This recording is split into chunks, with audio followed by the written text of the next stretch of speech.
štiri referendum, zdaj pa po običaju včerajšnjega dne prosim vse štiri, da se mi pridružijo, da se dajo na voljo publiki. Nekaj časa je še ostalo za razpravo. Prosim, profesor Juhan. Ja, hvala lepa za vse referate. Mislim, da so izjemno smo uživali v njihovih predstavitvi. Imam vprašanje prvič glede vloge Mahniča in pa seveda tudi tretjega spreminjanja. Zelo fajn se mi je zdel, ker je dr. Grada na koncu rekel, da je mu treh zelo različna stališča. Mislim, da seveda je imel neko linijo, ki gre v to smer, kot je bilo rečeno, da se nekako odpre temu potrebam ljudi, ki je se rekel, predvsem ne socialdemokraciji, pa niti ne, ampak predvsem potrebam ljudi. In tukaj mislim, da je pravzaprav neka zelo pomembna zadeva, ki je takrat katoliško gibanje, ki ga je pravzaprav odprl Mahnič, na tem katoliškem shodu, pa potem ostali sodelavci, da je bila tu neka sinergija, ki jo danes mogoče vseeno preveč z nekimi liberalno-socialističnimi pristopi poskušamo postavljati. In mislim, da tu vidim neko vprašanje, recimo, ali je to res tako. Kar se tiče izseljevanja, se strinjam, da je najbrž to res bilo tako, ampak jaz bi videl in sprašujem, ali ni Greh pravzaprav ravno ljudem pomagal v tej zelo zapleteni situaciji. In tu jaz vidim tisto, kar je on recimo potem na katoliških shodih rekel, da so ljudje bolj povezani in seveda tudi bolj pripravljeni, da se lahko izseljujejo, ker imajo pač neko možnost, ne pa da recimo popolno propadijo. Kar zadeva socialdemokrate, mislim, da so pravzaprav oni, kljub vsem kritikam, ki grejo predvsem na tisto prvi njegov nastop na Dunajskem parlamentu, so vendarle videli to Krekovo dejavnost in so jo seveda tudi pozitivno opredelili. Mislim, da je to tudi eno znamenje, kako je bil velik.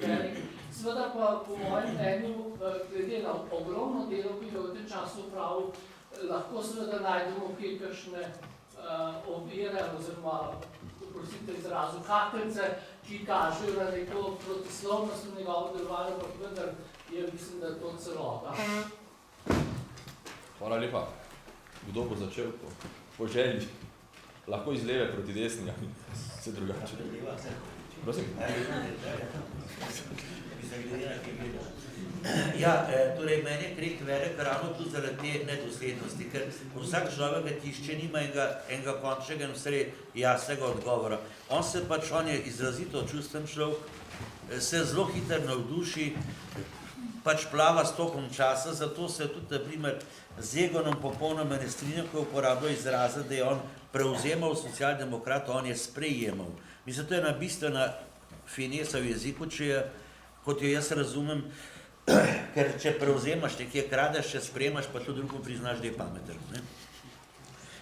To je ena zadeva. Druga zadeva je seveda to, da je on poznal probleme, hotel je, bi rekel, kmetat podaljšati življenje toliko časa, dokaj se ne bo gospodarstvo tako razvilo, da je pravzaprav, da bomo imeli na eni strani samo, bi rekel, ta razred kapitalistov, torej toliko besede kapital, kapitalist, danes ne slišite v javnosti, kot jih zasledimo pri njemu, in seveda je bo, rečemo temu, delovstvo, ki ga pri njemu tvorijo industrijski delavci, kmečki delavci, mali kmetje in pa tudi mali obrtniki, mali trgovci. To je za njega tisti razred, ki nujno potrebuje rešitev in za ta razred dela.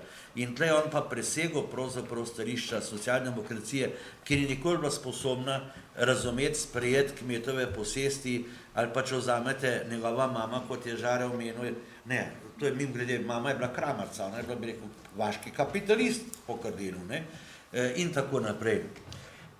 Tako da, in še to meni se zdi, da so Kreku, ne glede na vse, kar sem jaz v zvezi z njim prebral, so socialni demokrati bistveno bliže kot liberalci. Torej, z liberalci on ne bi nikoli paktiral, ne, socialdemokrati pa bi, in tudi socialdemokrati pravzaprav, če vzamete Prepeluha, kako je, ampak namreč Prepeluh je zato nekaj posebenega med socialisti, ker Prepeluh je bil uradnik zemljiške knjige. In on kot zemljiško-knjižni uradnik je poznal kmeta vrste noter v Drobovje, ker ti tam vidiš, ko opisuješ dolgove, delčine, tam vidiš, kje so problemi. In pri nas premalo študiramo zemljiško knjigo za analize agrarnega vprašanja. Tudi mimo grede, pokojni akademik Vilfan je sprožil, je dal, ne vem, rekel mi je nekaj čez 10 diplomskih nalog analiz zemljiške knjige. Mi skozi govorimo dolgovi, ja dolgovi, ampak rečemo davki, figo davki. Dote so bili glavni problem zadolževanje naših kmetov. Dote, ker so bile pretirano velike, prebivalstvo je naraščalo in seveda takrat je bilo, nisi se poročil zaradi lepote, vzel si kravo s teletom, ne? To se pravi, če je bila lepa dota, si ženo vzel, sicer je bila lahko super lepotica, samo umetniki so se poročali z lepim ženam. Jaz sem to gledal, naprimer Božidar Jaka Svetjana je bila lepa kot angel Božji. Ne? Ampak paste, en drug tega ne bi naredil kot Božidar Jaka za vse Svetjano ženo, ki je bila sluškinja.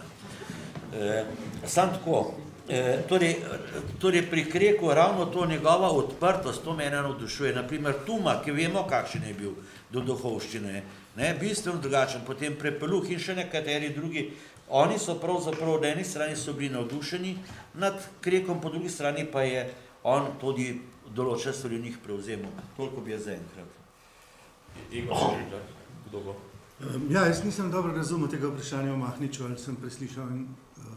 Ja, po mojem je več povezav med Krekom in Mahničem, kakor pa sem jih jaz slišal, se pa opravičujem, ker sem malo uskočil, predavanje prepozno, sem bil na začetku. Jaz sem govoril o konzervativnem in modernizacijskem pristopu k tem stvarem. Ne? In zagotovo lahko Mahniča, če vzamemo samo Mahničeva stališča do Silaba, Mahničeva stališča do modernizacije, nasploh do modernih pojavov v družbi, popolnoma sledi Piju IX. Po črki in tukaj ni nobenega prostora za karkoli, nasprotno, lastnost je ali nobenega prostora za kompromise. Zato je lahko označimo kot konzervatorja, konzervativca, konzervativni model zagovarja kot konzerviranje stanja. Ne? Modernizacijski je pa tisti, ki te nove trende, tako sem jaz postavil v začetku referata, je pa tisti nasprotni pol. Ne? Lahko celo rečemo, da je pravzaprav Krek s svojimi stališči in s to zadružno akcijo, ne? Da je uravnotežil to ustrajanje na dogmatskih postulatih, če tako rečemo, ker bi sami zase ne zadoščali. Končno je politični katolicizem prevzel absolutno oblast na Slovenskem prav s tem uravnoteženjem tega dvojega in tem je največji rekel pomen najbrž Kreka, mislim da Kreka, zato ker je Krek tisti, ki je omogočil, da se je politični katolicizem moderniziral, če ne bi nekako zakrknil v to konzervativno držo in s tistim ne bi prišli daleč. Krek je dobro videl, kam gre, zato so mu pomenili največjega nasprotnika socialdemokrati, ker je videl, da bo prav tam, kot je sam rekel, boj prihodnosti bo socialno demokracijo. Če lahko še jaz bi najprej se strinjal s profesorom Juhantom, namreč Krek je vsem, kolikor sem in odnos Kreka oziroma liberalnega tabora do Kreka ter socialno-demokratskega tabora do Kreka raziskoval. Pri socialnih demokratih, do socialnih demokratov je lepše gledal na socialne demokrate kot na liberalce. Ne smemo pozabiti namreč na ta hud kulturni boj, ki je divjal v Avstriji v tistem času, v katerem so v resnici prednačili liberalce, kar zadeva v odnosu do Kreka. Socialna demokracija se Kreka seveda loteva tudi z temi ideološkimi orodji in z ideološkimi napadi, vendar ne tako stalno, ne tako grobo in osredinjeno, kot so to delali liberalci. Jaz sem imel občutek, ko sem se pripravljal na današnje za ta referat, da pravzaprav socialni demokrati so seveda v sebi vedeli in poznali vse pozitivne prvine njegovega dela, ampak seveda vse skozi so se pa brali to nekako javno priznati. Čas, da so to v polnosti izrekli in priznali, je nastopil za njegovo smrt, ko stvari postanejo povsem nedvoumne. Tako da neke vrste, če odmislimo ideološki vidik, ki je seveda bil zelo pomemben, empatija med enimi in drugimi, po mojem mnenju, je obstajala. Hvala, Stane Bošen. Jaz imam sam še par pripomb, ki bi jih rad povedal. Egon je omenil, kako je Krek se učil pri Porurju. Tam študiral. Zanimivo tudi Slomšek je svoje socialne razmere študiral na Porurju in otrok v fabrikah vrsto teh stvari, tudi nekatera pastirska pisma Krekova, so postala na podlagi njegovega študija razmer v Porurju. Tam je prijemal škofovska pisma. Potem bi rad še omenil tole, da je za Jureta zanimivo, železničarji ima konflikt Krek, železničarji ima konflikt Majster. Ja. Ne, dobro, to je ena taka zanimiva, potem bi ljudje pri dr. Lazareviču žare izraza defeudalizacije jaz ne bi uporabljal. Namreč feudalizem je odnos med gospodom pa vazalom. Medtem gre pa za podložništvo, te bi bilo treba drug tujk najdeti. Pa to je zlasti pokojni profesor Wilfan stalno opozarjal, da feudalizem pa nas popolnoma naradne in če bi ta izraz defeudalizacije bi pravzaprav bolj pomenil trganje teh odnosov med znotraj plemstva, kot pa tisti pa mislijo na podložništvo. Ne? To sam toliko. Potem pa še, imam pa še eno vprašanje za tebe in to je za konc. Mi imamo v prvi polovici 19. stoletja po nekaterih slovenskih krajih skupne žitnice, kamor daje ljudje žito, potem ga pa v času stiske ga pa jemljajo, pa slabo gospodarja ga pa jemljajo ven za seme. Jaz nisem najdel dokumentov, imam podatek, naprimer, da se je v Metli kmetje leto 1844 zažgal, kako je to funkcioniralo v podrobnostih mi ni znano. Potem imamo, naprimer, te belokrajinske zidance, ki imajo, ki vemo, dajo vino not, pa se ga pa sposojo. Mene zdaj čisto tako teoretično zanima, jaz to sam ne znam, ali je to neka prav oblika zadružništva, ali kaj bi to bilo, Žare? Žare, 30 sekund, potruj se. Začnem vprašanje tukaj nekoliko lažje. O teh žitnicah v tem razen iz tvojega pripovedovanja ne vem veliko, tako da si ti moj vir informacij. Bom težko komentiral. Za zadružništvo sem že tako rekel, da to ni neka zadeva, ki bi si kdorkoli lahko lastil avtorske pravice, da je nekaj ustanovil. Gre za neke prakse, ki se začnejo že v 18. stoletju in se potem počasi prepletajo in se dokončno izoblikujejo tudi z ukrepi državnih oblasti, ki morajo regulirati to dejavnost različno po evropskih državah, ampak nekje do 80. let je bolj ali manj povsod to regulirano in takrat se tudi stabilizirajo oblike in kaj pomeni. In seveda vsa ta regulacija je bila predvsem z davčnega stališča, ker je bilo potrebno opredeliti, zakaj je neka dejavnost lahko oproščena dejavnost in kdaj ne.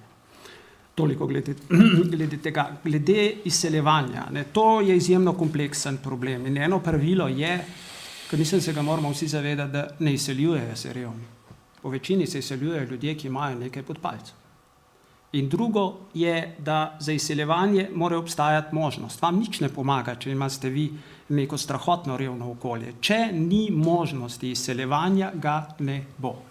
Če ta možnost je in ta problem, zaradi katerega pride do izseljevanja, in ni samo slovenski prostor za to značilen, je, da pač preprosto produktivnost ekonomije, donosnost gospodarjenja krepko zaostaja za rastjo prebivalstva. In to pomeni, da se razpoložljiv dohodek počasi povečuje, število lačnih ust se pa neprimerno hitreje veča. In poleg tega je pri tem izseljevanju potrebno upoštevati tudi vzpostavljen sistem in slovensko izseljevanje spada na obrobje evropskega izseljevanja, se pravi, ko je bil ves sistem, vsa logistika, da tako rečem, vzpostavljena. In tudi tu ni bilo več potrebno, zlasti v 80. in 90. letih, ni bilo več potrebno imeti ne vem kako veliko sredstev za izselitev. Tudi to v tem času že ni nujno pomenilo trajne izselitve. In konkurenca, ladijski, vidimo to iz časopisov, ladijski prevozniki, agenti izseljenski so tekmovali za stranke in so to pravzaprav na nek način tudi spodbujali.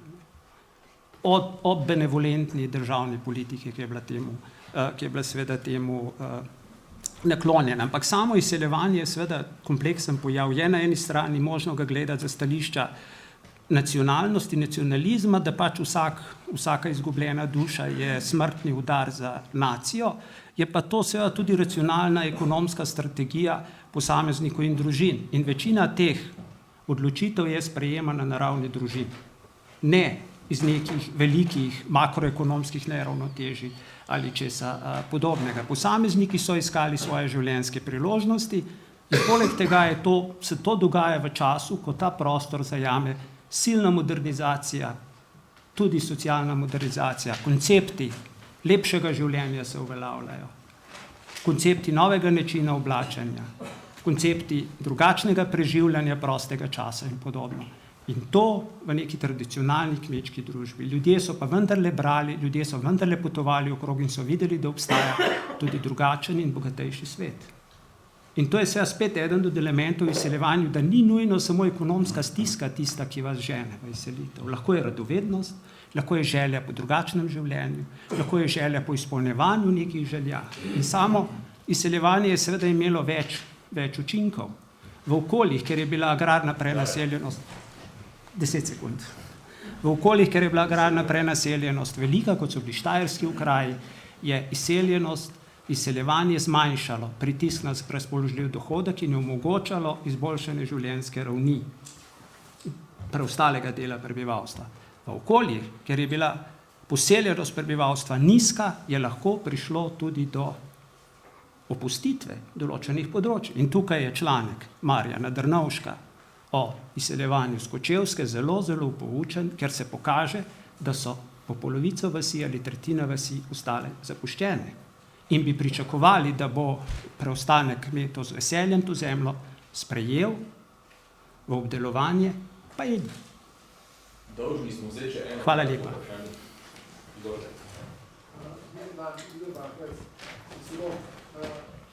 Samo vprašanje in skušal zelo kratko postaviti. Najprej hvala vsem. Vprašanje se pa tega tiče, gospod Cezarjevič, vi ste rekli, če prav razumem, dekret Kolega skušal opolnomočen majhne skupnosti, vas, okolja, torej tisti mestni prostor posameznikom, ki ga zagovarja individualistični liberalizem in socialističnim zagovarjanjem države.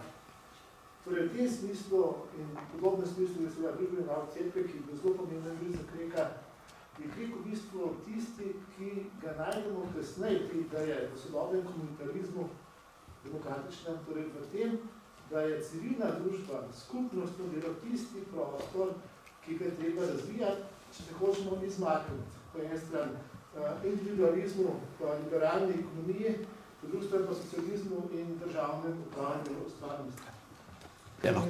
Lahko se strinjam z vami. Sej sem tudi v svojem govoru poudaril ravno to, to majhno skupnost in to poznavanje neposredne stike v majhni skupnosti kot pogoj za družbeno solidarnost. In pa seveda tudi za nadzor, za nek način samoregulacije, ki znotraj take majhne skupnosti poteka. Na neformalen način. Samo primer, naprimer, ko piše vračam denar, ne piše Staneto Grandi, ampak piše vračam denar v Gorenjo vas, ker vsi vejo, kdo je tisti vaški voluhar, ki posoja denar. Po celo knjigo to hranilništvo, vidite, vračam uno vas, vsi vejo. To je ta, to je un, tu sem pač tle naokrog Šmarjete, to lahko raziskoval, kako je to izgledalo. Zelo nerad prekinjam, ampak ostali bomo brez pauze. Lahko pa za razpravo nadaljujemo tudi individualno, seveda v naslednjih 10 minutah. Vse pa vabim že čez 10 minut, točno ob 11, spet nazaj v ta prostor. Hvala lepa.